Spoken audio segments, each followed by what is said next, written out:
দুনিয়ার জীবনে মালিক আমাদেরকে ভালোবাসে,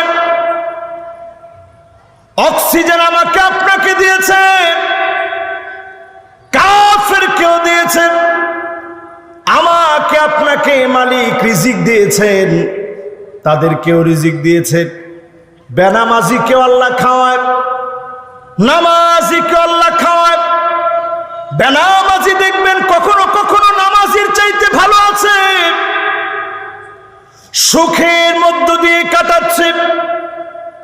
দুনিয়ার জীবনে মালিক সুযোগ দিয়ে রেখেছেন, অবশ্যই যিনি এই সুযোগ সহ জিজ্ঞাসা করবেন তিনি কি।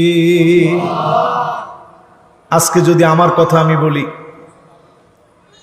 এই মাহফিল আজকে আমি আসছি, একদিনের জবাব যদি আল্লাহ তাআলা জিজ্ঞাসা করে, গোলাম তোরে মাহফিলের সুযোগ দিয়ে যে কথাগুলো বলার সুযোগ আমি আল্লাহ দিছিলাম, এই কথাগুলো সুযোগ পাওয়ার পরে কদ্দুর এই দায়িত্ব তুমি পালন করছো, যদি একদিনের ব্যাপারে প্রশ্ন করা হয়, কসম আল্লাহ জাতে পাকের কসম করে বলি, একদিনের জবাব যদি আল্লাহ রাব্বুল আলামিন জানতে চান, জবাব দেওয়ার মতো একজনের যোগ্যতা আছে বলে আমি মনে করি না, ঠিক কিনা বলে? আল্লাহ নবী বিশ্ব নবীর দিকে তাকায় দেখেন, ফজরের নামাজের জন্য নবীজি বের হয়ে যেতেন,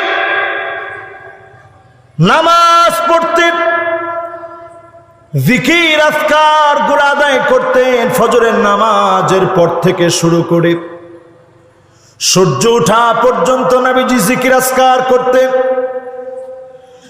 সূর্য উঠে যাওয়ার পরে 2 রাকাত নামাজ পড়তেন। পরিপূর্ণ হজ আর উমরা করলে যেমন সওয়াব, 2 রাকাত নামাজ পড়লে এমন সওয়াব হবে। জোরে কোন আল্লাহু আকবার। তাহলে খুশি না বেজার? আল্লাহ নবী 2 রাকাত নামাজ পর্যন্ত পড়তেন। ঘরের দিকে রওনা হয়ে নবীজি যখন আসতেন, স্ত্রীদেরকে বলতেন, প্রাণের স্ত্রীরা ঘরে কি কোনো খাবার আছে?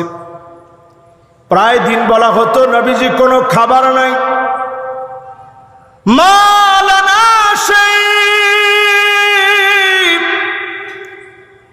ওগো নবীজি ঘরের মধ্যে কোনো খাবার নাই। আল্লাহর নবী একবারের জন্য কোনো রাগ করতেন না।